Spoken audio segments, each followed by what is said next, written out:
Everything good. నేను అన్నా ఇది పర్ఫెక్ట్ వస్తుందా లేదా అది చెప్పు నాకు. అదొక్కటే ప్రాబ్లం తమ్ముడు. సరే, so like the essence, share your experience and subscribe to art, life and simplicity and what not. Okay, you decide. Take care.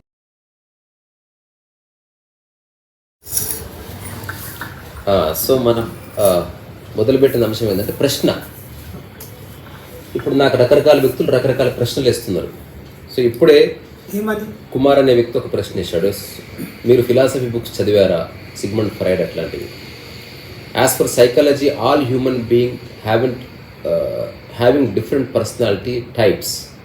ఇలా అన్నప్పుడు పర్సన్కి skills and abilities, interest, learning styles, EQ, IQ మారిపోతాయి కదా అన్నా.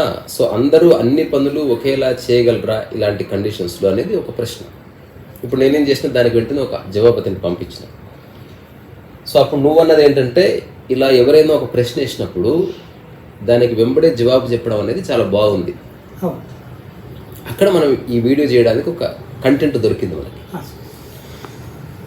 మనకి జీవితంలో 2 డైమెన్షన్స్ ఉన్నాయి. ఒకటి ప్రశ్నలు, ఒకటి అన్వేషణ. ప్రశ్నలు, అన్వేషణ. ప్రశ్న లేదా ప్రశ్నలు, అన్వేషణ. సో ప్రశ్న అంటే క్వశ్చన్, అన్వేషణ అంటే క్వైరీ. ప్రశ్న అనేది సాధారణంగా మనిషి పరిపూర్ణ శ్రద్ధ లేకుండా అడిగేది ఏదైనా ప్రశ్న, లేదా తాత్కాలిక అవసరం తీరడం కోసం అడిగేది ఏదైనా ప్రశ్న. కానీ అన్వేషణ అట్లా కాదు. ఇప్పుడు జ్ఞానాన్వేషణ అంటాం. సో అన్వేషణకి ఆధారం కూడా ప్రశ్ననే. సో ఒక మనిషికి తెలుసు ఏ ప్రశ్న ఎక్కడ వేయాలి. ఇప్పుడు నన్నెవడు మీరు వేసుకున్న బట్టల కాస్ట్ ఎంత అని ఎప్పటివరకు ఎవడు ప్రశ్నించారు. నన్ను చూడగానే ఆ ప్రశ్న మాయమైపోతుంది. మీకేమైనా సమస్యలు ఉన్నాయా, మీరు ఎప్పుడైనా ఏడుస్తారా అని ఇవ్వడానికి ప్రశ్నించలే. ఎందుకు? నన్ను చూడగానే వాడికి తెలుస్తుంది వీడు చాలా హ్యాపీగా బతికేస్తున్నాడు. అదే ఒక సినిమా హీరోని కలిసాడు అనుకో, అదే వ్యక్తి, ప్రశ్నలు మారిపోతాయి. మీరేం ఫుడ్ తింటారు, తర్వాత మీరు ప్రతిరోజు కార్డియో ఎక్సర్సైజ్ చేస్తారా, మీరు మందు తాగుతారా, నెక్స్ట్ ప్రాజెక్ట్ మీరు ఏ హీరోయిన్తో చేస్తున్నారు. ఎవరైనా ఒక సినిమా యాక్టర్ని జీవితానికి సంబంధించి, జ్ఞానోదయానికి సంబంధించి ఇలాంటి ప్రశ్నలు వేయరు. ఎందుకంటే అది barking at the wrong door లేదా barking at the wrong tree అంటారు అనమాట. అంటే నువ్వు వాటర్ లేని చోట తవ్వద్దు, నువ్వు ఎంత తవ్వినా నీకు వాటర్ రాదు. సో అట్లా మనిషికి తెలుసు ఏ ప్రశ్న ఎక్కడ వేయాలి. అలాగే ఒక ఆల్బర్ట్ ఐన్స్టీన్ లాంటి వాడు వచ్చి ఎదురుగా నిలబడితే వాడిని అడగరు నువ్వు ఏం డైట్ తీసుకుంటావు, అక్కడే ప్రశ్న ఇర్రెలెవెంట్. ఒకవేళ అలా అడిగితే వాడు ఆల్బర్ట్ ఐన్స్టీన్ యొక్క సమయాన్ని మిస్యూజ్ చేస్తున్నట్టు. సో ఆల్బర్ట్ ఐన్స్టీన్ ఎదురుగా వచ్చి నిలబడితే ఏమడుగుతారు, సైన్స్ గురించి, ఫిజిక్స్ గురించి, ఈ విశ్వరహస్యాలు మీకు ఎట్లా తగిలినాయి, మీకు ఇంత జ్ఞానం ఎట్లా వచ్చింది, ఇట్లాంటి ప్రశ్నలు అడుగుతారు. కానీ మీ జుట్టు భలే తెల్లగా దూదిలాగా ఉంది, మీరు ఎందుకు జుట్టుకు రంగేయరండి, దానికి సంబంధమే లేదు అన్న. మనం ప్రజెంట్లో జీవిస్తున్నప్పటికీ మనకి అవుట్ సైడ్ వరల్డ్ నుండి వచ్చే మన సర్వైవల్ మీద ఇంపాక్ట్ అయ్యేటప్పుడు మనం వాటిపై డిపెండ్ అవ్వాల్సిన నీడు ఉంటుందా లేదా. సో మనం జీవిస్తున్నాం కాబట్టి. సో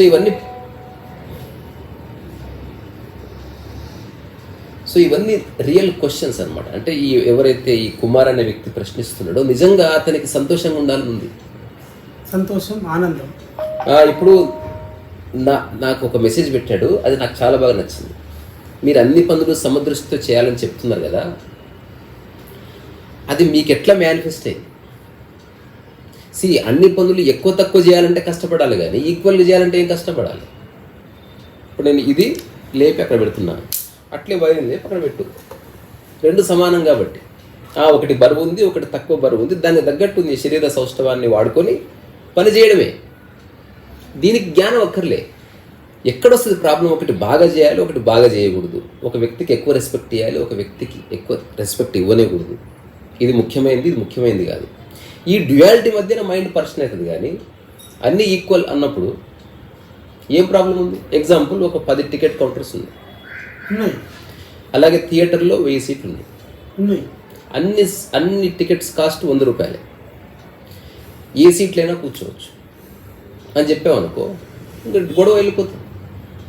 అట్లా కాకుండా ఫస్ట్ తీసుకున్న వాళ్ళకి ముందు సీట్లు ఇస్తాం, లాస్ట్ తీసుకున్న వాళ్ళకి ఓన్లీ నేల మాత్రమే ఉంటుందంటే కొట్టుకుని వస్తారు. అంటే సమస్య లేని చోట సమస్య ఎట్లా క్రియేట్ అవుతుంది? డిస్క్రిమినేషన్ వల్ల. సో మైండ్కి ఏం కావాలి? ఈ డిస్క్రిమినేషన్ మైండ్కి నచ్చదు, దాని పట్ల అట్రాక్ట్ అవుతుంది 100%. కానీ కోర్లో ఏ డిస్క్రిమినేషన్స్ మనకు నచ్చవు అన్నమాట. అందుకే మనతో ఎవరైనా ఒక పెద్ద గొప్పింటికి వ్యక్తి వెళ్ళినప్పుడు ఎదురు కూర్చొని ఏం బాగున్నావా, అమ్మనన్న బాగున్నారంటే సంతోషపడతారు. అది ఆయన అంత గొప్ప వ్యక్తి అయి ఉండి ఎంత సాధారణంగా బిహేవ్ చేసిండో అంటారు. వీడే ఒక ప్రిపేర్ అయిపోయాడు, అతను గొప్ప వ్యక్తి కాబట్టి సాధారణంగా బిహేవ్ చేయకూడదు. అతను నన్ను చూడగానే పురుగు కంటే హీనంగా చూడాలి అనుకుని పోయిండు వీడు. కానీ భుజం ఇచ్చి చేసి తన కారు ఎక్కించుకొని పోయి తను తినే భోజనంలో ఒక ముద్ద పెట్టాడు అనుకో, నా జన్మ ధన్యమైపోయింది. అంటే నాతో సమానంగా, అతనితో సమానంగా నేను ట్రీట్ చేసింది. సో మనిషికి లోపట ఈ యొక్క అన్వేషణ నడుస్తున్నది. నేను గౌరవింపబడాలి, కానీ అతని గౌరవం అంటే ఏందో తెలియకుండా ఈ అన్వేషణ నడుస్తుంది. నీకు నాకు మధ్యన ఈజీక్వల్ టు పెట్టడమే గౌరవం. నువ్వు నాతో సమానం, నేను నీతో సమానం, అదే గౌరవం అంటే. గౌరవం అంటే దండేయడం కాదు, శాల్వా కప్పడం కాదు, ఏమీ కాదు. సో ఈ ప్రకృతి పట్ల నాకు గౌరవం ఉందంటే నేను ప్రకృతితో సమానం. తద్వారా నన్ను నేను ఎంత శుతిమెత్తగా జాగ్రత్తగా చూసుకుంటానో అట్లా ప్రకృతిలో ఉన్న అన్ని ప్రాణుల్ని చూసుకుంటా అన్నది గౌరవానికి సంకేతం. కానీ ఇది వర్బల్గా తెలిసినంత మాత్రాన నీ జీవితానికి ఉపయోగపడదు. సో అనుభవపూర్వకంగా తెలియాలి అంటే నువ్వు అన్వేషించాలి. అంటే ప్రశ్నని వదిలి నువ్వు అన్వేషణలోకి ఎంటర్ కావాలి. భూపాల్, ఏంటి విశేషాలు?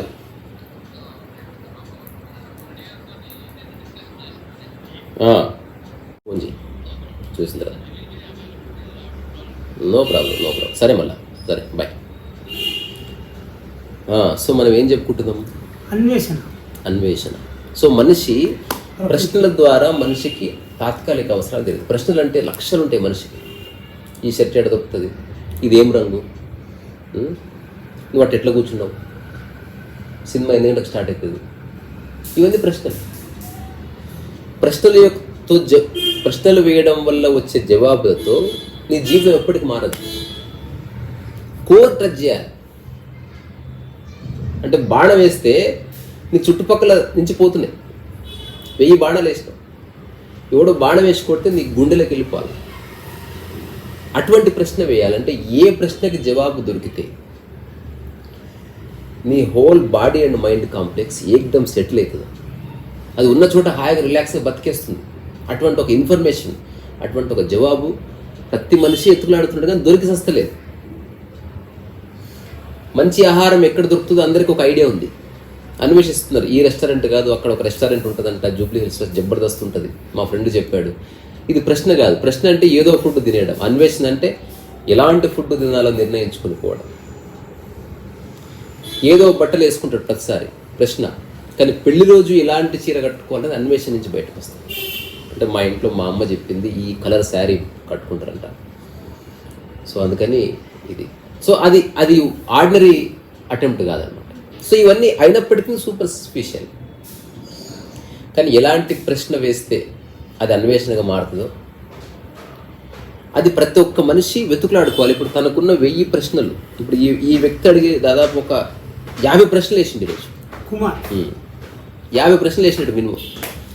అన్ని ప్రశ్నలకి కోర్ ఒకటే కనిపిస్తున్నారు. He wants to live A simple life and a beautiful life అని చెప్తున్నాడు, కానీ అది తెలుస్తలేదు. ఒక చోట ఎక్స్ట్రావగాన్సా కనిపిస్తుంది, అంటే పెద్ద పెద్ద విగ్రహాలు, పూజలు, సెటప్లు. ఇంకొక చోట ధ్యానాలు, హార్డ్ వర్క్లు, లేకపోతే త్యాగాలు కనిపిస్తున్నాయి. ఇంకొక చోటుకి వెళ్తే స్క్రిప్చర్స్, డాక్టరీన్స్, ఏవో అర్థం పడుతుంది టాక్స్ కనిపిస్తున్నాయి. సో మొట్టమొదటిసారి నేను కొత్త సిద్ధాంతాన్ని ప్రపంచానికి పరిచయం చేస్తున్నాను. అరే ఎవ్వడక్కర్లే, చూడదో సబ్కో, వాళ్ళందరూ ఉన్నారు, వాళ్ళందరూ రెస్పెక్ట్ ఇద్దాం. సో మైండ్ అర్థం చేసుకోవాలంటే, మైండ్ రిలాక్స్ అవ్వాలంటే అత్యంత తేలికైన పద్ధతి ఇది. నా అనుభవంలోకి వచ్చింది, నేను ఆచరిస్తున్నది. దీనికి ఎవడి రికమెండేషన్ అక్కర్లే, ఎవడి పర్మిషన్ అక్కర్లే, లేకపోతే ఎవడి స్టాంప్ అక్కర్లే. అన్ని పనులు సమదృష్టితో చేసినావు అనుకో, నీకు నిజంగా ఏం కావాలనో మెల్లమెల్లగా తెలుస్తుంది. ఇలా చేయడానికి సమస్య ఏంది? ఇప్పుడు ఇతను అడిగినట్టు, అరే అన్ని పనులు సమదృష్టితో చేస్తే మరి పైసలు రాకపోతే ఎట్లా? దానికి జవాబు లేదు. ఏం చేస్తే పైసలు వస్తాయో అన్వేషించు. నీకు టైం ఉంది కదా, ఇప్పుడు నువ్వు డెత్ బెడ్ మీద లేవు కదా, రేపు ఎల్లుండి చచ్చిపోతావు అని చెప్పడానికి.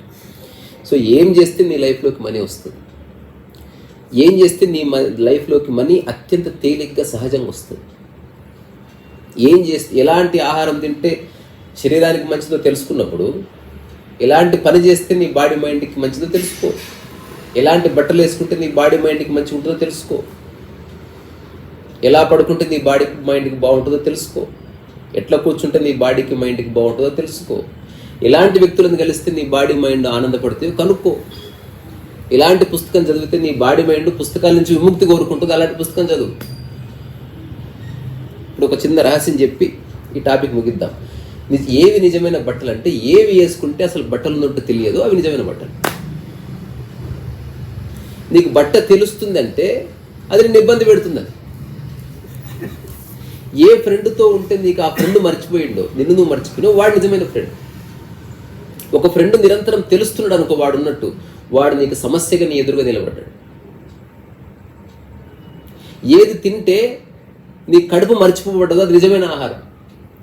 తినగానే నీ కడుపు గుర్తొస్తుంది అనుకో, నొప్పి, సంథింగ్ ప్రాబ్లం ఉంది, అరుగుతలేదు, జరుగుతుంది.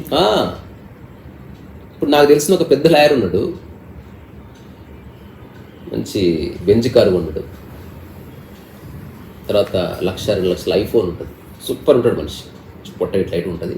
ఏం తమ్ముడు మంచిగా ఉన్నావా, అంత సూపర్ అంటే, ఒక వెనుక 5-6 మంది 10 మంది చూసేద్దాం పని అయిపోతుంది, సూపర్, అరే వాడికి ఫోన్ చేయి డిఎస్పీకి, ఇట్లా మాట్లాడుతుంటాడు. సో ఫస్ట్ నుంచి నేను ఒక్కడనే అతని యొక్క ఈ డాంబికాన్ని పట్టించుకోదు, అందుకని నా దగ్గర ఈ ఎక్స్ట్రా వేషాలు వేయడు. వచ్చి ఆ పక్కన పెట్టి కూర్చున్నారు. నేను రీసెంట్గా అడిగా, అన్న లైఫ్ ఎట్లుందంటే, బెంజ్ కారు కొన్నా, తర్వాత ఇల్లు కట్టిన, పిల్లలు కూడా మంచి స్కూల్కి వెళ్తున్నారు, చదువుకుంటున్నారు, తర్వాత అదేది మన వరంగల్ కాడ 6 ఎకరాల పొలం ఉన్నా, పట్టదార పాస్ పుస్తకం కూడా వచ్చింది, ఎవ్రీథింగ్ గుడ్. నేను అన్నా ఇది పర్ఫెక్ట్ వస్తుందా లేదా అది చెప్పు నాకు, అదొక్కటే ప్రాబ్లం తమ్ముడు, పొద్దున కూడా వస్తలేదు తమ్ముడు, దమక్క చెప్పిన. ఇవన్నీ కాదు, దీన్ని సాల్వ్ చేయ ఫస్ట్. మిగతా వాళ్ళందరూ నీ సోకాల్డ్ ప్రాపర్టీని చూసి నీకు రెస్పెక్ట్ ఇస్తున్నారు. నేను నీ పొట్ట చూసి చెప్తున్న సంథింగ్ ఈజ్ రాంగ్. ఒక 3 రోజులు నీ తినే ఆహారాన్ని మార్చుకో. నువ్వు రోజుకి 10-15 సిగరెట్లు తాగుతున్నావు, తగ్గించి 3 తాగు. సిగరెట్లకి దానికి సంబంధం ఉంది మరి. ఓకే, నేనేం కోరుకుంటున్నా, నీ ఆస్తి గీస్తి బాడమే చేయ. నువ్వు పొద్దున నిద్ర లేవగానే బాత్రూమ్కి వెళ్ళిన ఒక 30 సెకండ్స్ లోపు నీకు ఆ పని అయిపోవాలి. నేను అది నేను కోరుకుంటున్నాను. నుంచి గట్టిగా హగ్ చేసుకొని, తప్పకుండా తమ్ముడు నేను చేస్తాను. ఆ తర్వాత నాకు ఫోన్ చేసి, నువ్వు అన్నంత చేయలేదు కానీ నిజమే సిగరెట్కి దానికి సంబంధం ఉంది, నేను ఇంతకాలం ఒక ట్యాబ్లెట్ వేసుకున్నాను పొద్దున్న లేస్తాను. ఆశ్చర్యం ఏంటంటే ఒక 4-5 డేస్ నుంచి ట్యాబ్లెట్ వేసుకోవాల్సిన అవసరం లేదు, తెలుస్తుంది. కొంచెం ఇబ్బంది అవుతుంది కానీ బాగుంది. ఇది అన్వేషణ అంటే, సరైన ప్రశ్నకి సరైన జవాబు. ఎవరో మెసేజ్ పెట్టారు, హౌ ఆర్ యూ.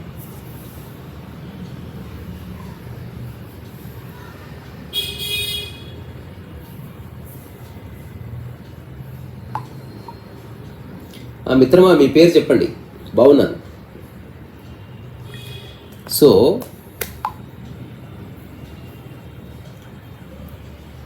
ఆధ్యాత్మికత అనేది అన్వేషణకు సంబంధించిన ఆస్పెక్ట్. కానీ ఈ సమాజంలో అందరూ ఏం చేస్తారు, పనికిరాని ప్రశ్నలు వేస్తూ ఉన్నారు. జస్ట్ ప్రశ్నలు ప్రశ్నలు ప్రశ్నలు. ప్రశ్నలకు నువ్వు వేయడం వల్ల నీకు వచ్చే జవాబులు, వేరే వాళ్ళు ఇచ్చే జవాబులు నీకు తాత్కాలికంగా మాత్రమే ఉపయోగపడతాయి. నీకు ఏ విధంగా ఉపయోగపడదు.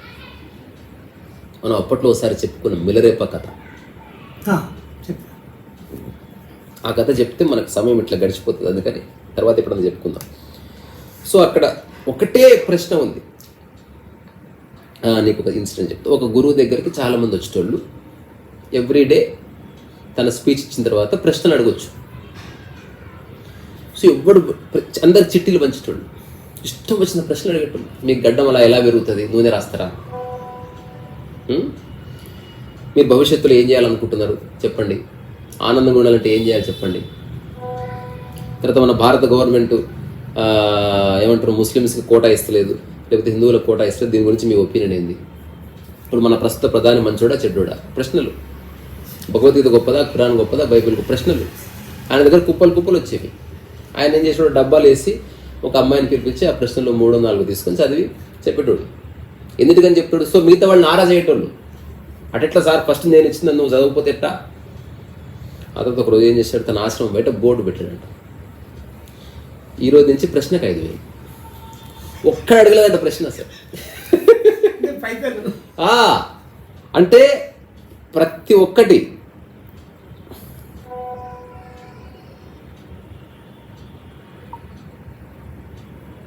గౌతమ్ నేను ఒక పావుగంటలో ఫోన్ చేస్తాను నీకు, తప్పకుండా పంపిద్దాం.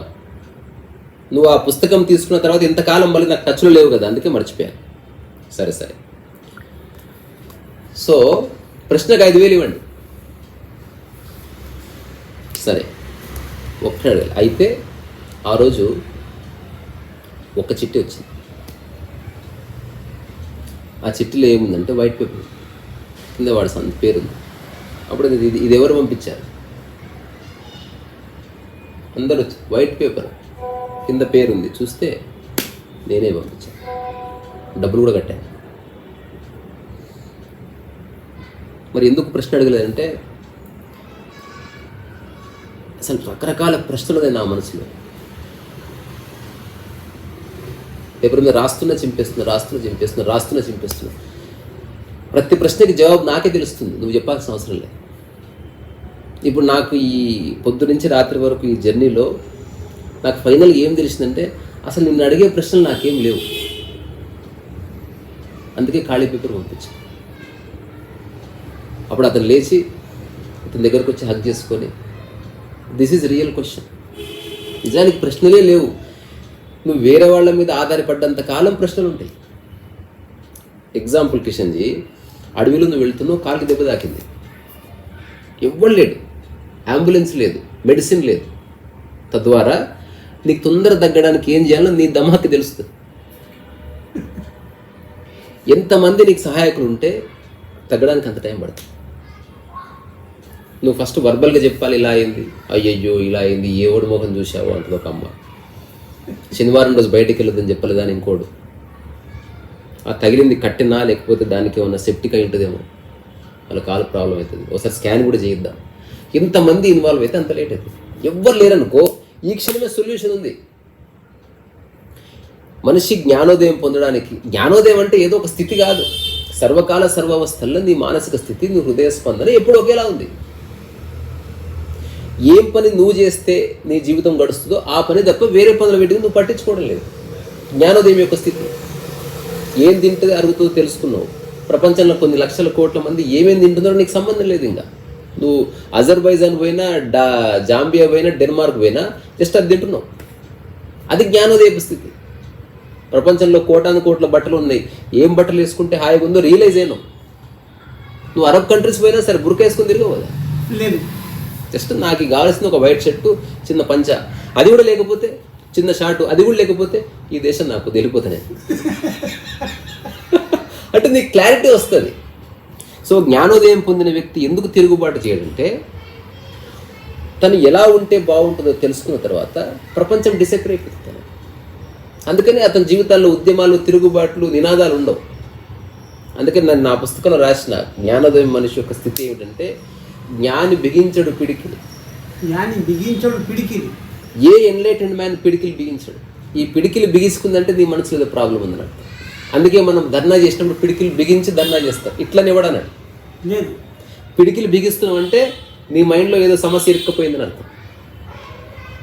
నా జీవితంలో పిడికిలు బిగించలేదు నేను. అంటే నేను సాధించే లక్ష్యాలు ఏమి లేవు, ఏదేమైనా నేను చేసి చూపిస్తా అంటలేదు నేను. సో పిడికిలి బిగించడు జ్ఞాని, జ్ఞాని బిగించడు పిడికిలి. జ్ఞాని బ్రుకుటి ముడివడదు, జ్ఞాని బ్రుకుటి. అంటే అతను మాట్లాడుతున్నప్పుడు ఈ రెండు దగ్గరికి రావు ఇట్లా. ఈ కనుబొమ్మలు నీకు ఎప్పుడన్నా నువ్వు ఒక కనుబొమ్మలు ఇలా అన్నావంటే దానికి అర్థం మైండ్లో ఏదో రెండు ఆలోచనలు ఇరుక్కుపోయాయి. అదర్వైజ్ నీకు దగ్గరికి రాని రావు. ఒక చిన్న పిల్లవాడిని ఎప్పుడన్నా చూడు, వాడు ఎప్పుడు ఇట్లా అన్నాడు, వాడికి అసలు రాని రాదు, క్లియర్ ఉంటుంది పాలవాదం. అంటే పిడికిలి బిగించడు జ్ఞాని, బ్రుకుటి ముడిపడదు జ్ఞానికి. ఆ తర్వాత జ్ఞాని నినాదరహితుడు. తనకు జీవితంలో సాధించే లక్ష్యాలు ఏమీ లేని కారణంగా తనకి ఏ నినాదాలు ఉండవు. నేను వారం రోజులు ఇది చేసి చూపిస్తే ఇది నినాదం, ఏదో ఒక రోజు నేను ఆనందంగా ఉండి చేసి చూపిస్తే ఇది నినాదం, ఏదో రోజు ఈ ఊర్లో ఎవడు కట్టంత పెద్ద ఇల్లు కడతా నినాదం, ఇదంతా ఈ ప్రపంచాన్ని మార్చేస్తా, ఈ ప్రపంచాన్ని ధ్యానమయం చేస్తే, ఇవన్నీ నినాదాలు. ఇప్పుడు సద్గురు అంటున్నాడు మనం భూమిని మారుద్దాం, నినాదం. పత్రి అంటున్నాడు మొత్తం పిరమిడ్ భయం చేద్దాం, నినాదాలు. సో ఎక్కడైతే నినాదాలు ఉన్నాయో అక్కడ ఒక జెండా ఉంటుంది, అక్కడ ఒక ఎజెండా ఉంటుంది, ఒక ప్రాపగండా ఉంటుంది. అఫ్కోర్స్ మంచి ప్రాపగండాలు ఉన్నాయి, చెడు ప్రాపగండాలు ఉన్నాయి, but propaganda is propaganda. So నా జీవితంలో ఈ మూడు నేను చేయదలుచుకోలేదు. అంటే పిడికిలి బిగించి నేను అజర్ట్ చేయదలుచుకోలేదు నేనంటే ఇదని. అట్లాగే నా లోపల చిక్కుబడ్డ ఆలోచనలు ఏమి లేవు కాబట్టి నా బ్రుకుటి ఎప్పుడు ముడిపడదు.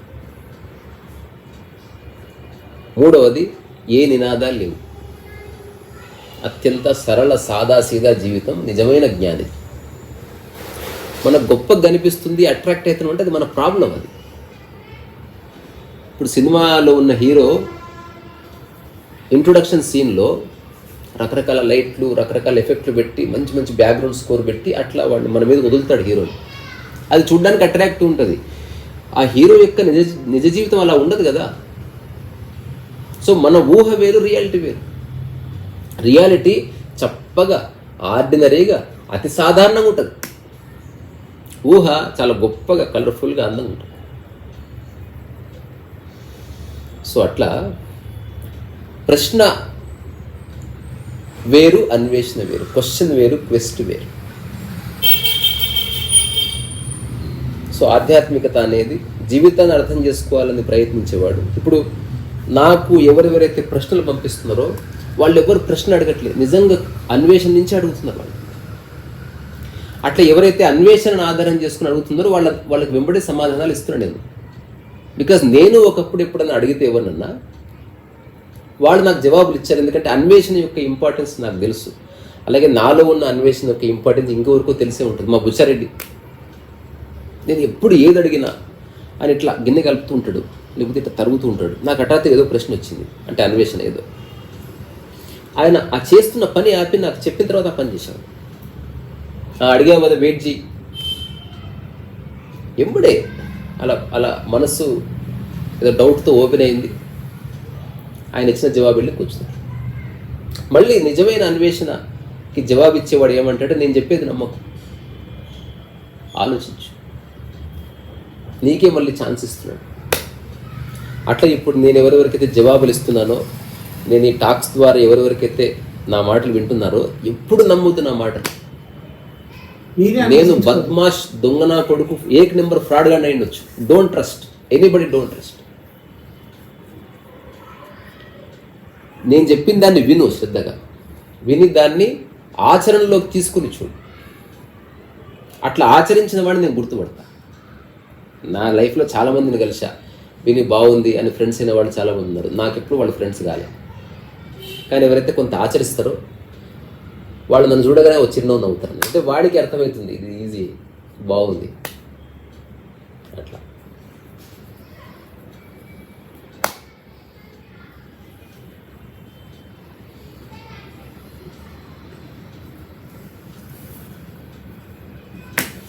So like the essence. నేను ఒక చిన్న షార్ట్ ఫిల్మ్ చేద్దాం అనుకుంటున్నా. అదేంటంటే ఇదే ఫస్ట్ నీది నా ఇద్దరు ఒక చిన్న వీడియో చేద్దాం, ఒకటే డైలాగ్. అంటే సినిమా డైలాగ్ కాదు బాబు, నేను అంటున్నది అంటే ఇది మన షేర్ యువర్ ఎక్స్పీరియన్స్.